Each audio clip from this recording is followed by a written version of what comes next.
29th, 1945. 2:47 p.m., Holtzheim, Belgium.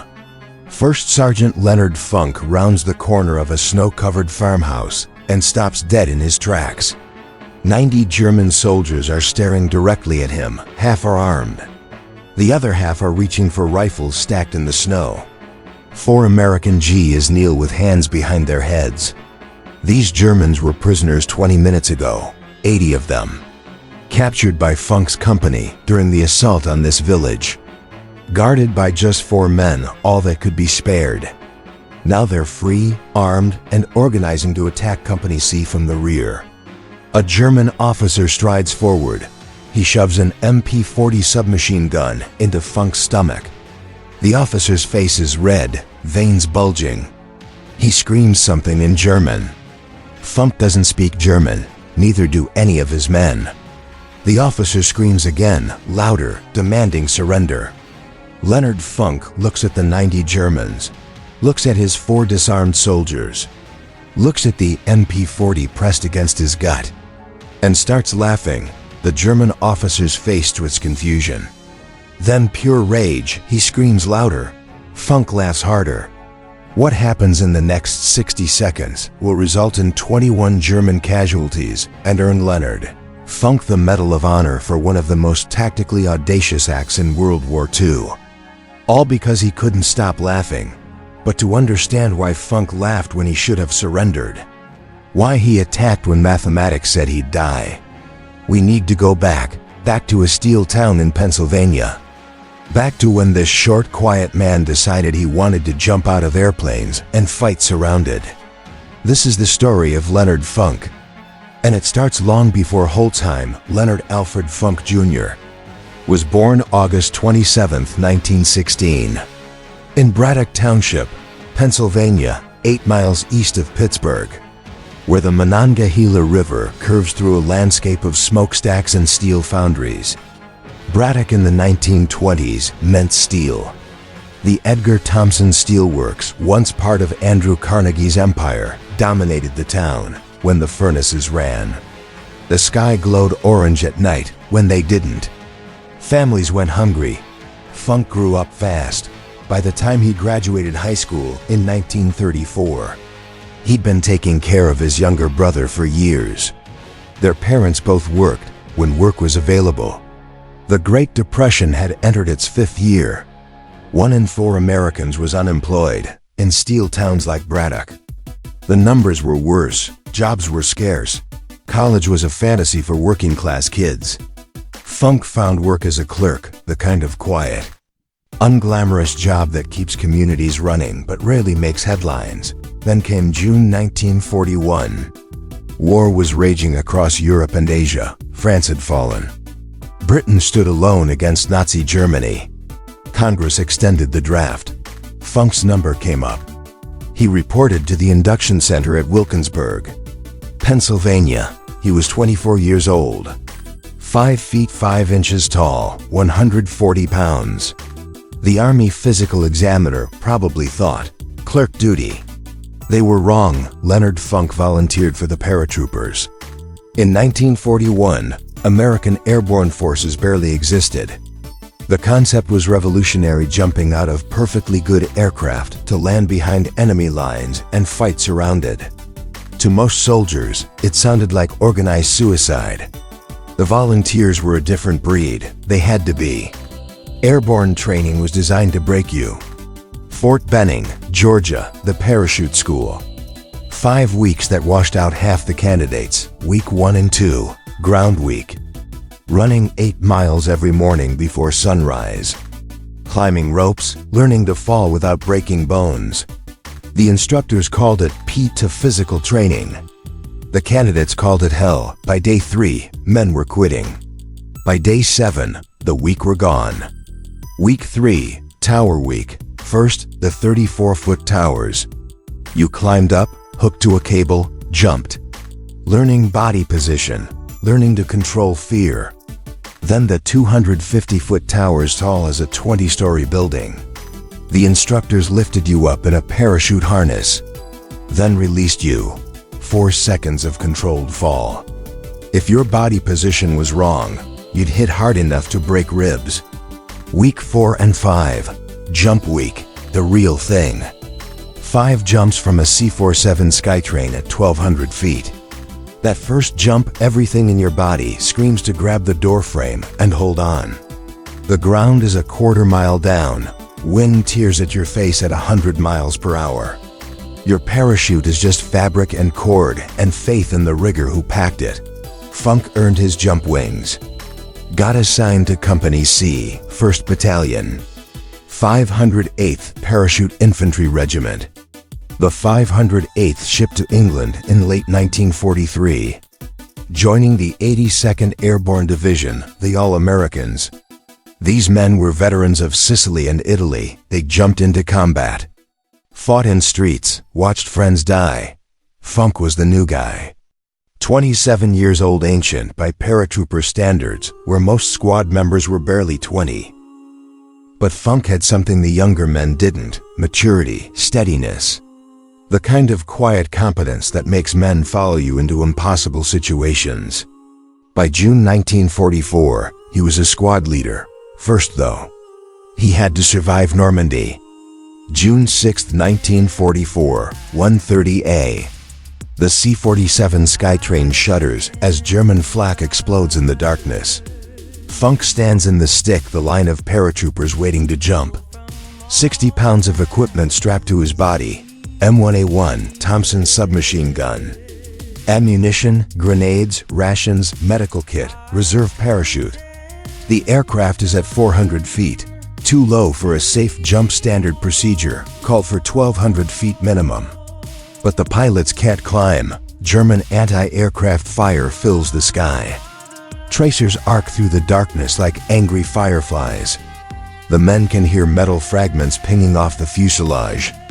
The Normandy invasion involves 13,000 paratroopers from the 82nd and 101st Airborne Divisions. The plan: land behind Utah and Omaha beaches, secure bridges and crossroads. Prevent German reinforcements from reaching the coast.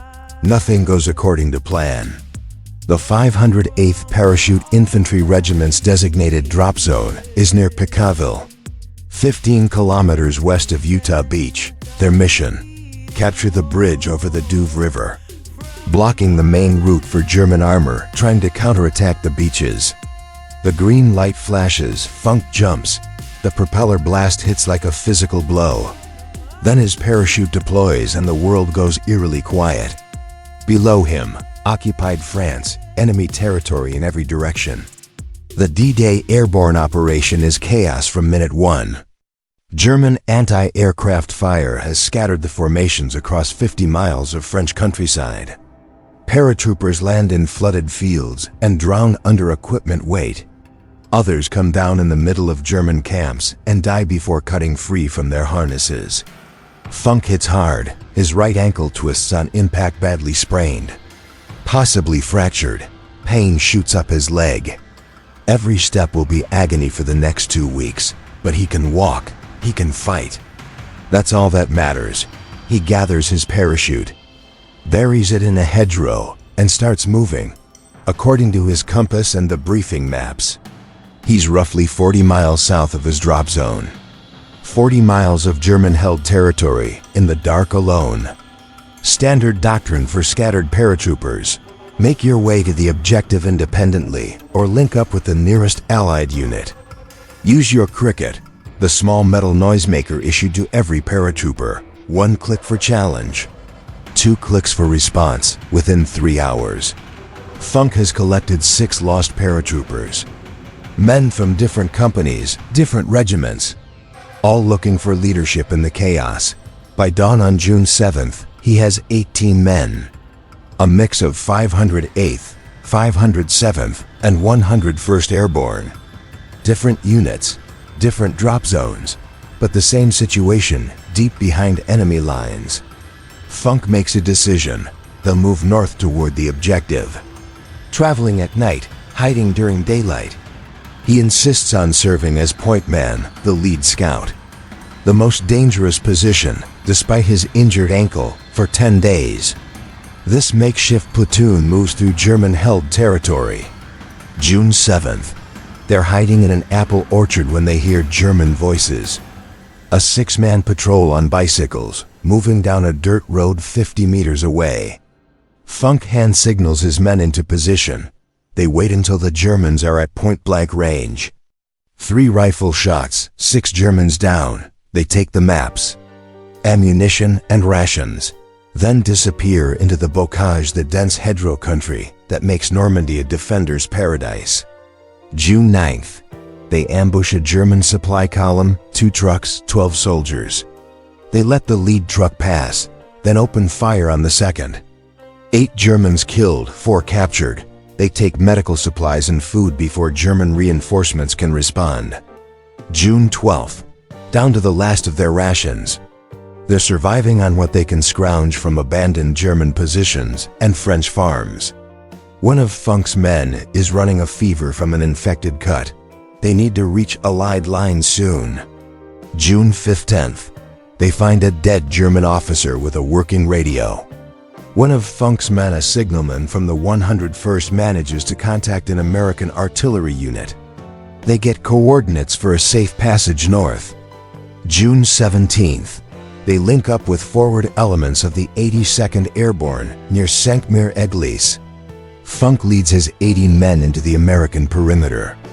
Not one casualty, 10 days behind enemy lines. 40 miles through occupied France, every man survives. The after-action report goes up the chain of command. First Lieutenant Colonel writes the citation himself. The Silver Star, 3rd highest combat decoration in the United States military. Plus a Bronze Star for meritorious service. Plus Funk's first Purple Heart for the ankle injury. Leonard Funk is just getting started. September 17, 1944, Operation Market Garden. The largest airborne assault in history. 35,000 paratroopers, British, American. Polish dropping into the Netherlands to capture a series of bridges across the Rhine. If it works, the Allies will be in Germany by Christmas. Field Marshal Bernard Montgomery's plan is audacious. Paratroopers will seize 7 bridges across 64 miles of Dutch territory. Ground forces will race up a single highway to link up with them. Everything depends on speed. Surprise, nothing going wrong. Everything goes wrong. But Leonard Funk doesn't know about the big picture. He only knows his mission. The 508th lands near Nijmegen. Their objective: secure the drop zones.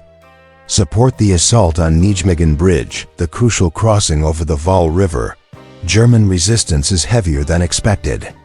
The 9th SS Panzer Division, supposedly refitting in Germany, is here, dug in and ready to fight.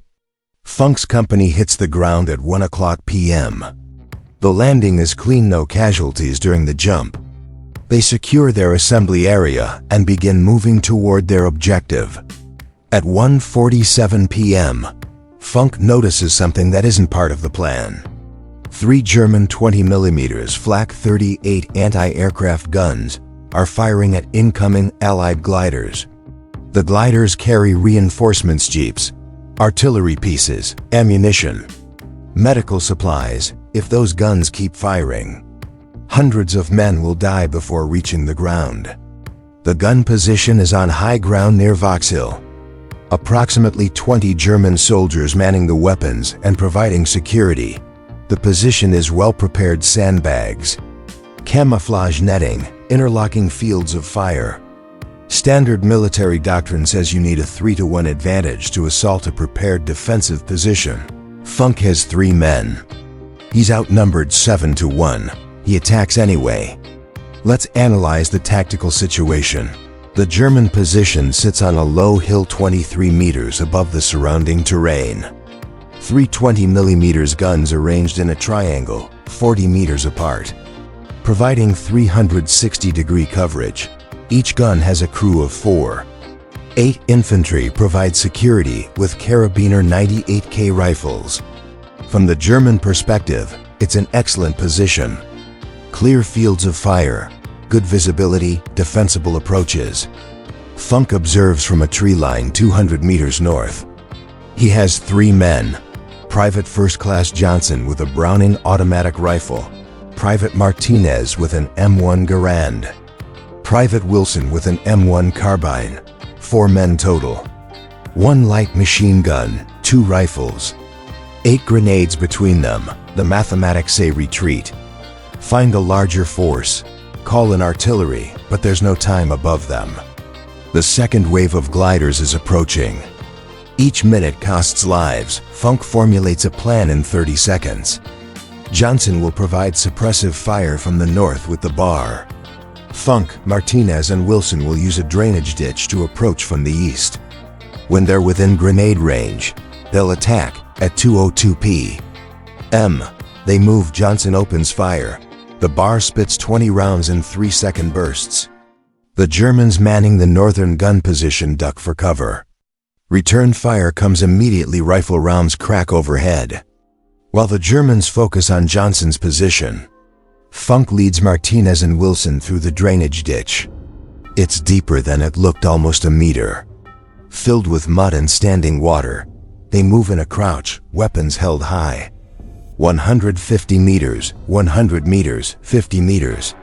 The Germans haven't spotted them. All attention is on the northern threat, where Johnson keeps up steady fire. Changing positions after each burst. At 30 meters, Funk gives the signal. They arm their grenades, M2 fragmentation grenades with 4 to 5 second fuses. Throw too early, the enemy can throw them back. Too late, they detonate in midair. Funk counts. 1, 2, 3, throw. 8 grenades arc through the air. Some land in gun positions. Some explode outside the perimeter, but the psychological effect is what matters. The Germans are under attack from 2 directions now. They don't know how many attackers there are. Funk doesn't wait for the smoke to clear. He charges forward, Thompson firing from 5 meters. The 45 SCP rounds are devastating. The first burst catches 2 German gunners trying to traverse their weapon. They go down. Martinez reaches the eastern gun position. Fires his M1 Garand into the crew at point-blank range. Wilson throws his remaining grenades into the 3rd position. The fight lasts 4 minutes. Result: 20 German soldiers. 11 dead, 6 seriously wounded. 3 surrender. The guns fall silent above them. 47 gliders land safely. The Distinguished Service Cross. Second highest decoration for valor. 1 step below the Medal of Honor. Funk now has a Silver Star and a DSC, 2 of the rarest combat decorations in the American military. Most soldiers who earn even 1 are considered heroes for life, but we're not even to the main event yet. December 16, 1944, at 5:30 a.m. German artillery opens fire across an 80-mile front in the Ardennes forest. Over 1,600 guns. The barrage lasts 90 minutes, then come the tanks. Operation Wacht am Rhein, Watch on the Rhine. Hitler's last desperate gamble in the West. 3 armies, 400,000 men. 1,400 tanks, 1,900 artillery pieces. The objective: break through American lines, capture the port of Antwerp, split the Allied armies in half. It's insane. Germany doesn't have the fuel, doesn't have the air cover, doesn't have the strategic depth for such an offensive. But Hitler is betting everything on one massive surprise attack. For the Americans, it's a nightmare.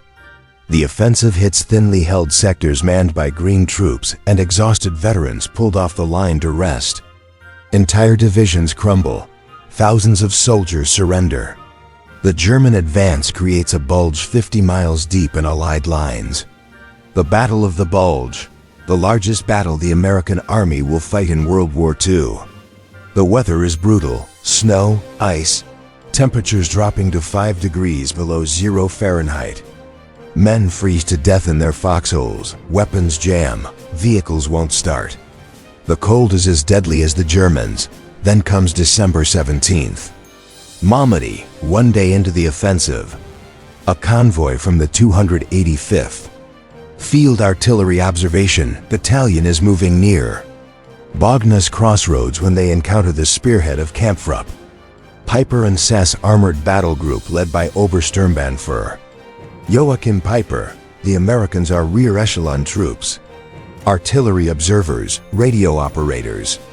They're not equipped to fight tanks after a brief engagement. 113 Americans surrender. They're herded into a farmer's field, hands up, disarmed. Prisoners of war under the Geneva Convention. The SS opens fire, machine guns, pistols, rifles. The Germans shoot them down systematically. Men who try to run are cut down. Men who fall wounded are finished with shots to the head. 84 Americans die in that field. Some survive by playing dead, lying motionless in the snow for hours while German boots walk past them. When darkness comes, 43 survivors crawl away and make it back to American lines. The news spreads through the American army within hours. The Germans are executing prisoners. Malmedy changes everything. Before this, the war in Europe had unofficial rules. Soldiers surrendered when situations were hopeless. Prisoners were treated according to international law.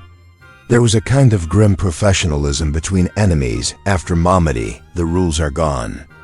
American soldiers swear they'll never surrender to the SS. Some units pass down orders, no SS prisoners. When Leonard Funk hears about the massacre, something hardens inside him. He's already seen too much Normandy. Holland, friends dying across Europe, but this is different. This is murder. Cold-blooded execution of men who surrendered in good faith. Leonard Funk decides he will never surrender to the Germans. No matter what, that decision will matter very soon. January 29, 1945. The Ardennes, the German offensive has been broken. Now the Allies are pushing back, grinding forward through snow and ice to reclaim lost ground. Company C, 508th Parachute Infantry, receives orders to capture the Belgian village of Holtzheim. There's a problem. The company is under strength. The executive officer has been killed in previous fighting. They don't have enough men. Funk is now acting executive officer. He looks at his depleted roster and makes a decision. He walks to the company headquarters area where clerks, supply personnel, and cooks are working. Men who normally never see combat. You're all infantry now. Funk tells them, grab your weapons. We're taking that village. He forms a makeshift platoon. 30 men who've spent most of the war behind desks. They've had basic training, but real combat? Most have never fired a shot at another human being. Funk doesn't care. He needs bodies. He'll turn them into soldiers.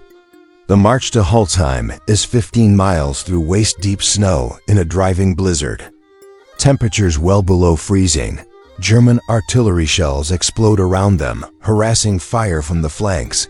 Funk leads from the front. They reach Holtzheim at 1:30 p.m. And Funk organizes the assault. The village is small, maybe 15 houses. Germans in every one. Machine guns, rifles, grenades. Funk and his men clear them systematically, house by house, room by room. 30 prisoners captured, not one American casualty. Another platoon captures 50 more Germans on the village's other side. 80 prisoners total, corralled in the yard of a farmhouse on the northern edge of town. Funk looks at his exhausted men. They've been marching and fighting for hours. There's still resistance in other parts of the village. Scattered German soldiers who haven't surrendered. He can only spare 4 men to guard the prisoners. Keep them here, he tells the guards. We'll send reinforcements when we can. Funk heads back into the fight. He has no idea what's about to happen behind him. While Funk is clearing the rest of Holtzheim, a German patrol approaches the farmhouse. 10 to 20 men wearing white winter camouflage. In the snow and confusion, they look almost identical to American troops. The 4 guards don't realize the danger until too late. The Germans overwhelm them, disarm them, force them to their knees. Then they free the prisoners. 80 German soldiers plus the patrol, 90 men total. They grab weapons from the pile of confiscated rifles. They organize quickly under their officer's command. They know exactly what they're going to do: attack Company C from the rear while the Americans are scattered across the village conducting mop-up operations. That's when Leonard Funk walks around the corner. Funk has come to check on the prisoners. Routine check. Make sure the guards are okay. See if reinforcements have arrived. He rounds the corner of the farmhouse and freezes. The scene is surreal. His 4 guards are on their knees in the snow, hands behind their heads. The prisoners, who should be unarmed and contained, are standing everywhere with rifles in their hands, organizing for battle. The German officer, probably a lieutenant or captain, spots Funk immediately. The sergeant stripes on his sleeve mark him as a leader. The officer strides forward, shoves his MP-40 submachine gun into Funk's stomach, and screams a command in German: "Surrender, drop your weapon." Except Funk doesn't speak German. He has no idea what the officer is saying. The officer screams again, louder. His face turns red, veins bulging in his neck. Funk looks around. 90 Germans, half of them armed. His 4 men disarmed and helpless. 1 other American soldier standing beside him, equally helpless. The mathematics of survival are 0. There is no scenario where Leonard Funk wins this fight. He's outnumbered 90 to 1. The sensible thing, the rational thing, is to surrender. But Funk remembers Malmedy, 84 Americans murdered in a field, shot like animals, left to freeze in the snow. He's already decided he'll never surrender to the Germans, so instead of complying, Leonard Funk does something inexplicable. He starts laughing. Nobody knows exactly why Funk laughed at that moment. Maybe it was a deliberate tactical ruse to confuse the enemy and buy time. Maybe it was stress. The human brain does strange things when faced with certain death. Maybe it was genuine amusement at the absurdity of an officer screaming in a language Funk couldn't understand. Funk himself later said he tried to stop laughing but couldn't. Something about the German screaming just struck him as ridiculous. Whatever the reason, the effect is devastating. The German officer screams louder. Funk laughs harder, bending over, shoulders shaking. He calls out to his men, "I don't understand what this guy is saying." Some of the German soldiers start laughing too. The tension becomes bizarre. Their officer is turning purple with rage.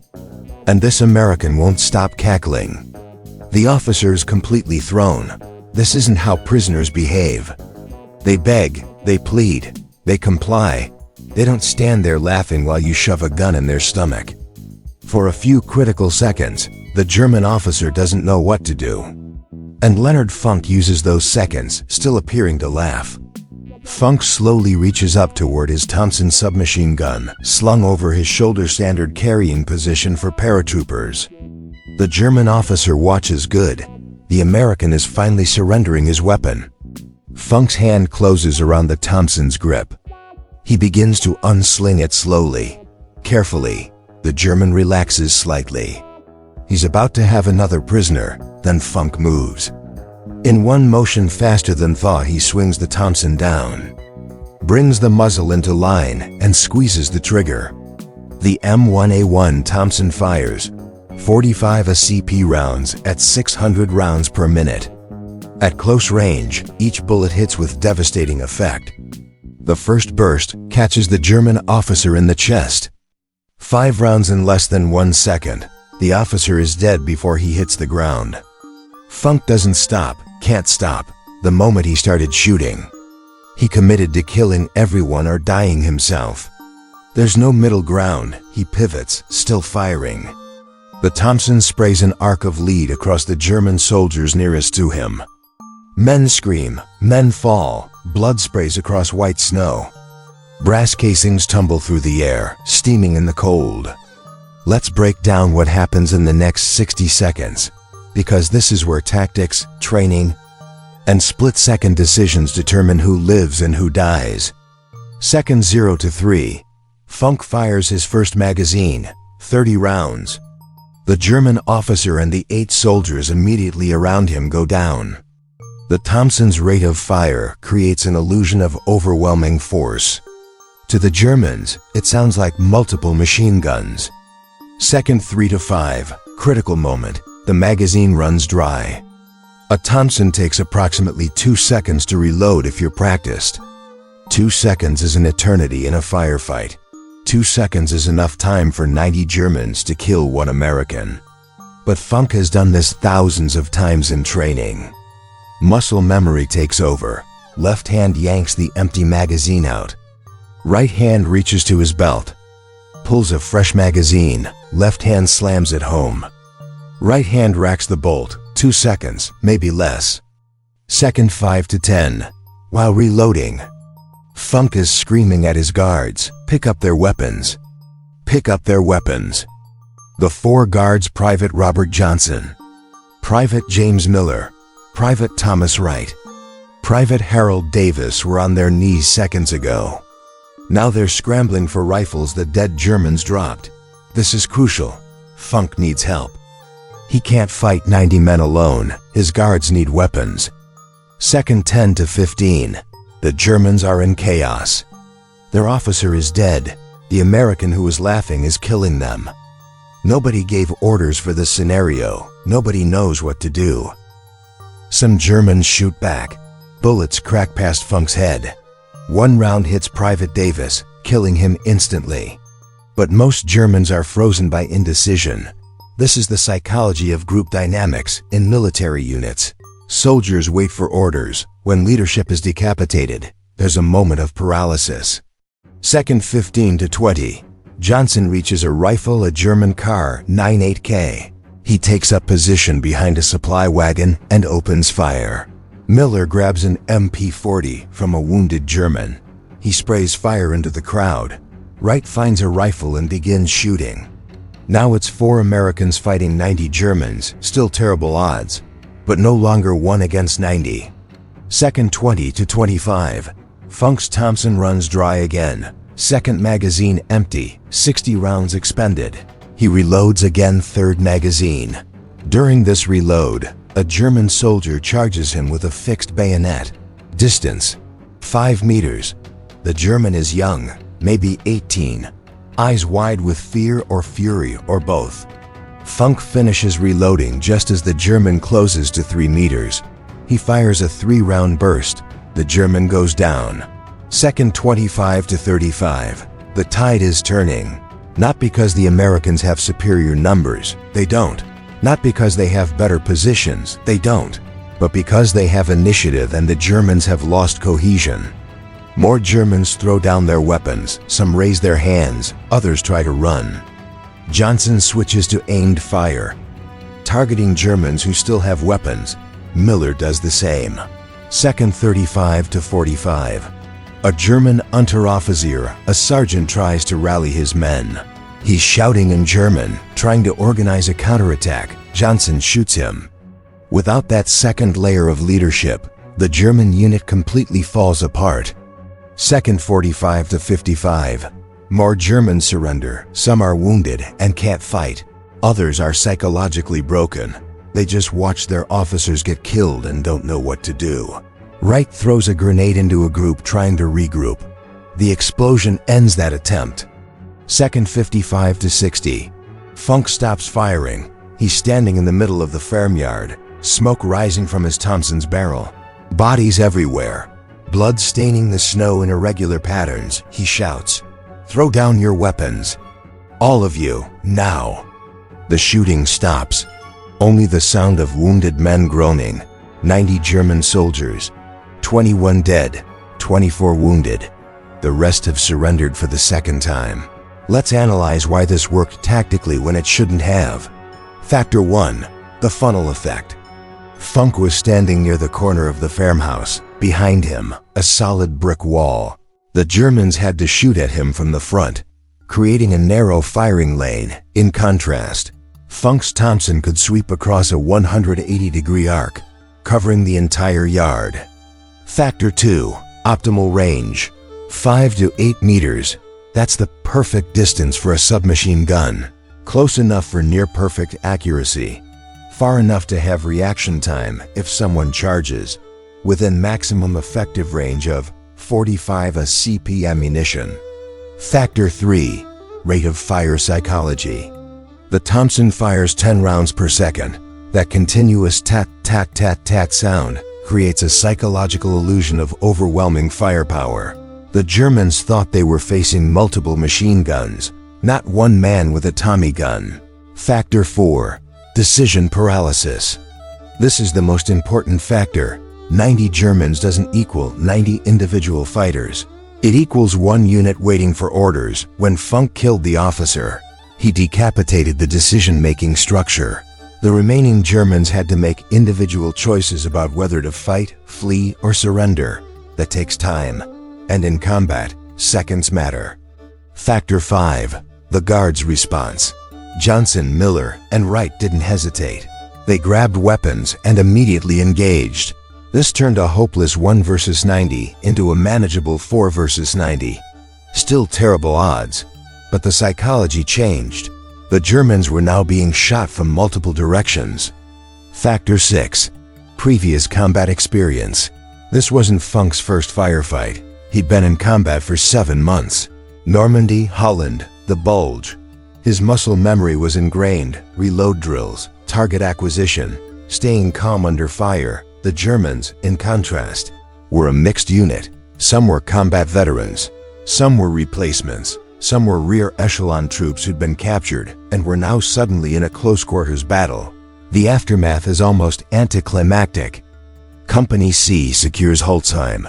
The captured Germans, the survivors, are marched to the rear under much heavier guard. Funk reports the incident to his commanding officer. Just another firefight. Just another day in the war. But the story spreads through the regiment, through the division, through the entire 82nd Airborne. The sergeant who laughed at 90 Germans and killed 21 of them with a Tommy gun. When the Medal of Honor recommendation reaches Washington, nobody questions it. The official citation reads, "He was ordered to surrender by a German officer who pushed a machine pistol into his stomach." Although overwhelmingly outnumbered and facing almost certain death, First Sergeant Funk, pretending to comply with the order, began slowly to unsling his submachine gun from his shoulder and then, with lightning motion, brought the muzzle into line and riddled the German officer. He turned upon the other Germans, firing and shouting to the other Americans to seize the enemy's weapons. September 5, 1945, the White House. President Harry Truman places the Medal of Honor around Leonard Funk's neck. "I would rather have this medal," Truman says, "than be President of the United States." Let's count what Leonard Funk earned during World War II. Medal of Honor for Holtzheim. Distinguished Service Cross for the anti-aircraft guns in Holland. Silver Star for leading 18 men through 40 miles of enemy territory in Normandy. Bronze Star for meritorious service. 3 Purple Hearts, wounded 3 separate times and kept fighting. Plus foreign decorations. The Croix de Guerre from France. The Order of Leopold from Belgium. The Military Order of William from the Netherlands. Leonard Funk is the most decorated paratrooper of World War II. 5'5", 140 pounds. A former store clerk who became a legend. The war ends, Funk goes home. He doesn't write a book, doesn't do the lecture circuit, doesn't turn his Medal of Honor into a speaking career or political platform. He doesn't cash in on his fame. He goes back to Pennsylvania and gets a job with the Veterans Administration. For 27 years, Leonard Funk works at the VA Pittsburgh Regional Office, processing disability claims, cutting through red tape for veterans who'd given everything and now needed help navigating bureaucracy. The same kind of clerk work he did before the war. His wife Gertrude sticks with him through all of it. They have 2 daughters. They live in McKeesport, Pennsylvania, a working-class neighborhood not far from where he grew up. The Medal of Honor hangs in a case somewhere, the Distinguished Service Cross, the Silver Star, all the foreign decorations. He never talks about them. When people ask about Holtzheim, about the laughing, about the 90 Germans, he shrugs it off. Did what I had to do. That's it. That's all he ever says. In 1968, Funk returns to Holtzheim for the first time since the war. The village has been rebuilt. The farmhouse where the fight happened is still there. The people recognize him from newspaper photographs. They invite him to a liberation commemoration ceremony.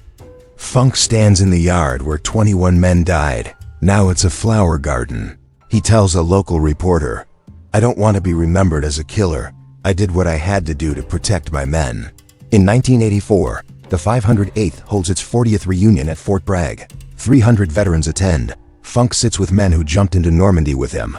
They drink, they tell stories, they laugh about things that shouldn't be funny. They don't talk much about the combat. They talk about the brotherhood. Private Robert Johnson, the guard who grabbed an MP-40 and shot Germans from behind at Holtzheim, finds Funk and embraces him with tears in his eyes. "You saved my life," Johnson says. "If it wasn't for you, we'd all be dead." Funk responds, "No, we saved each other." November 20th, 1992, Braddock Hills, Pennsylvania.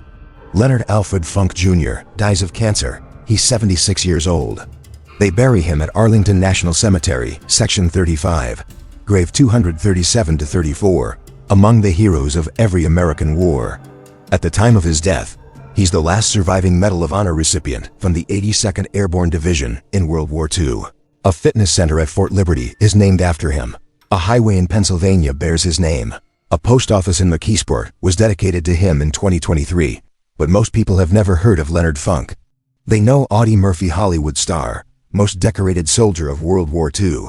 They know Alvin York from World War I, the conscientious objector who captured 132 Germans. They don't know the short, quiet paratrooper who laughed at 90 Germans and lived to tell about it. Here's what the story of Leonard Funk teaches us about courage, leadership, and decision-making under pressure. War doesn't favor the big. It doesn't favor the strong. It doesn't favor the reckless or the fearless. War favors the ones who keep thinking when everyone else has stopped. At Holtzheim, Leonard Funk had every reason to surrender. The mathematics were impossible, 90 against 1. A gun in his stomach, his men already captured. Any rational person would have given up. But Funk wasn't thinking about the mathematics. He was thinking about Mamadi, 84 Americans murdered after they surrendered. He was thinking about his men, the 4 guards on their knees who would be killed if these Germans escaped. He was thinking about the soldiers scattered across the village who would be hit from behind. So he laughed, maybe as a tactic to create confusion, maybe from stress, maybe because the whole thing struck him as absurd. And while the German officer was confused, while everyone was off balance, Leonard Funk made his move. 60 seconds later, he was standing in a field of bodies, alive when he should have been dead. There's a concept in military leadership called tactical audacity. It's taught at West Point and Fort Benning. It means making the bold decision when conventional wisdom says to play it safe. Leonard Funk's action at Holtzheim is a textbook example. He attacked when he should have surrendered. He laughed when he should have begged. He fought when the odds said he'd die, and he won. But here's the deeper lesson. Funk didn't win because he was fearless. He won because he'd made a decision beforehand, a moral decision, that he would never surrender to the enemy after what happened at Mamadi. That decision, made in advance, gave him clarity in the moment of crisis. When the gun was in his stomach and 90 Germans surrounded him, he didn't have to debate what to do. He'd already decided, never surrender. So the only question was how to fight. That's leadership, that's courage, not the absence of fear, but the presence of decision. After the war, Funk spent 27 years helping other veterans, processing their paperwork, fighting their battles with bureaucracy, never seeking recognition, never asking for special treatment because he wore the Medal of Honor. He understood something that many people miss. Courage isn't just what you do in combat. It's what you do every day when nobody's watching. It's showing up to work, taking care of your family, helping people who need help. Leonard Funk was a hero at Holtzheim for 60 seconds. He was a hero in Pennsylvania for 27 years. Both matter. Maybe the second one matters more. Before we close, I want you to do something. Remember the name Leonard Funk. Not because he killed 21 enemy soldiers in 60 seconds.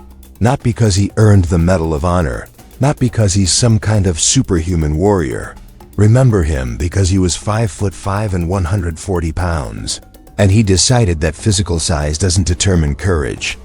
Remember him because he was a store clerk who became a paratrooper, because he wanted to prove he could do hard things. Remember him because he led 18 lost soldiers through 40 miles of enemy territory and brought every single one home. Remember him because when 90 Germans told him to surrender, he laughed and fought instead. Remember him because after the war, he didn't write a book or give speeches or cash in on his fame. He got a job helping other veterans and did it quietly for 27 years.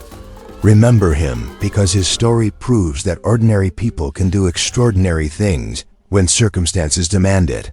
The greatest generation is called that for a reason. Men like Leonard Funk didn't think they were special. They thought they were doing their duty. They went to war, did what needed to be done, came home, and went back to work. They didn't ask for parades. They didn't demand recognition. They just lived their lives with quiet dignity. We owe them more than memory. We owe them the commitment to live up to the values they fought for: freedom, democracy, the idea that ordinary citizens can rise to meet extraordinary challenges. Leonard Funk's Thompson submachine gun is on display at the 82nd Airborne Division War Memorial Museum at Fort Liberty. If you ever get the chance, go see it. Stand in front of it. Think about the man who carried it through Normandy, Holland, and Belgium. Think about what he did with it on January 29, 1945, when he was outnumbered 90-1. And remember, courage isn't the absence of fear. It's the decision to act in spite of it. If you found this story valuable, share it. Tell someone about Leonard Funk. Don't let his name be forgotten. Hit that subscribe button if you want more stories like this. Real history, real heroes, real lessons about courage and leadership. And leave a comment. Tell me, what would you have done in Funk's position at Holtzheim? Would you have surrendered? Would you have fought? There's no wrong answer, it's just worth thinking about. Because someday, in some way, you might face your own moment of decision. A moment when the easy thing is to give up and the hard thing is to fight. When that moment comes, remember Leonard Funk. Remember that he was just a regular guy who decided to do something extraordinary. And if he could do it, maybe you can too. This has been the story of Leonard Funk, the most decorated paratrooper of World War II. Thanks for listening.